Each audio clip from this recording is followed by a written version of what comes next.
कार्यालय प्रधान महालेखाकार ऑडिट पर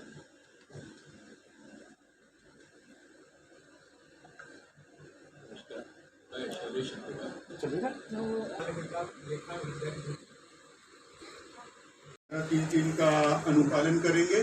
सभी कार्यालय हिंदी में प्राप्त पत्रों का उत्तर हिंदी में प्रेषित करेंगे और जो भी हमें रिपोर्ट प्राप्त हुई है वो पिछली बार की तुलना में काफी अच्छी है, इसलिए हमको ऐसा प्रतीत होता है कि हमारे कार्यालय इस क्षेत्र में गंभीर है और प्रयास कर रहे हैं। अब हमारी अगली मद है सभी कार्यालयों द्वारा प्रदान की गई रिपोर्ट की समीक्षा। देखिए, हम किसी भी कार्यालय की आलोचना करने के लिए यहाँ पर उपस्थित नहीं हुए हैं। हम सभी कार्यालयों के स्टाफ को सामंजस्य मिला के राजभाषा की प्रगति के लिए यहाँ पर उपस्थित हैं। हमने जो भी रिपोर्ट आप लोगों से प्राप्त की है उस रिपोर्ट की समीक्षा आप लोगों के पत्रावली पर दे दी। आप लोग कृपया देख लें कि आप लोगों की रिपोर्ट में कहाँ कमी है और किस जगह आप लोगों को उसको पूरा करना है। हम आप लोगों की समीक्षा में मैच इतना यहाँ पर बताना चाहेंगे, जो मुख्य मदे हैं 4 या 5, उसके संदर्भ में केवल इतना बताना चाहेंगे।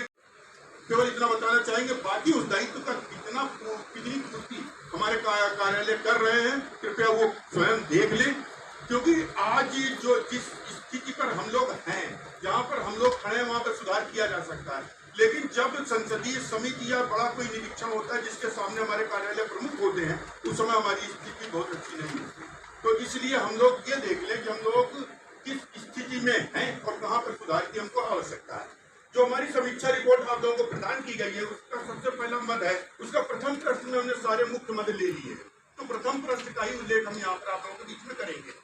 कागजात आते हैं और सभी कागजातों को द्विभाषिक रूप से ही जारी करना, उसमें केवल हिंदी या केवल अंग्रेजी का भी कोई उल्लेख नहीं किया जाना है। केवल हिंदी केवल अंग्रेजी का उसमें जारी नहीं किया जाना है। हमको लगता है कि सभी कार्यालयों ने इसका बहुत अच्छा अनुपालन किया है।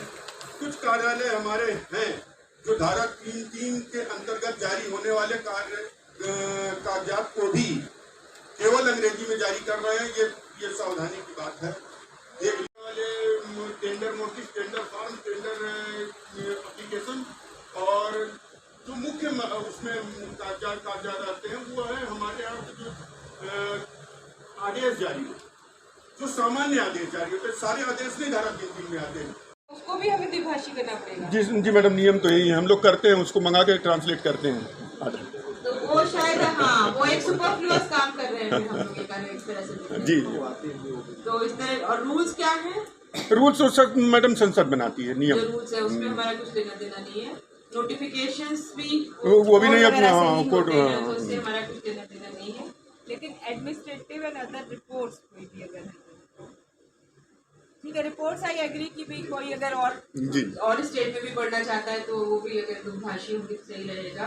प्रेस कम्युनिटी ठीक में कर लिया, काम खत्म हो गया। लेकिन इस तरह के भी लोग बहुत कम होते हैं, 4, 5, 10 बिल्कुल काम जनरल ऑर्डर्स में ये आपका कर्तव्य है। तो आई थिंक हम लोग का फर्स्ट जो एक डिसीजन हम लोग लेते हैं इसी पे लेते हैं कि 3(3) के लिए हम एक एडवाइस भेजते हैं और अपना एक वो कि हम सारे को विभाजित करने की जरूरत है। 3(3) के जो कागजात है बाइलिंगुअल होना चाहिए। तो राजभाषा विभाग का एक नियम है। नियम क्या है कि जब तक राजभाषा अधिनियम पूरे देश में लागू नहीं होता, जैसे कि तमिलनाडु कुछ स्टेट में लागू नहीं है राजभाषा अधिनियम 1963, जब तक लागू नहीं होता है तब तक धारा 3(3) के अंतर जो भी कागजात है वो बाइलिंगुअल होगा। जिस दिन सारे स्टेट हिंदी को स्वीकार कर लेंगे उस दिन से धारा 3(3) के अंदर जो कागजात है वो केवल हिंदी में ही जारी होंगे। ये नियम है राजभाषा विभाग का। चलिए इस मत को हम लोग राजभाषा विभाग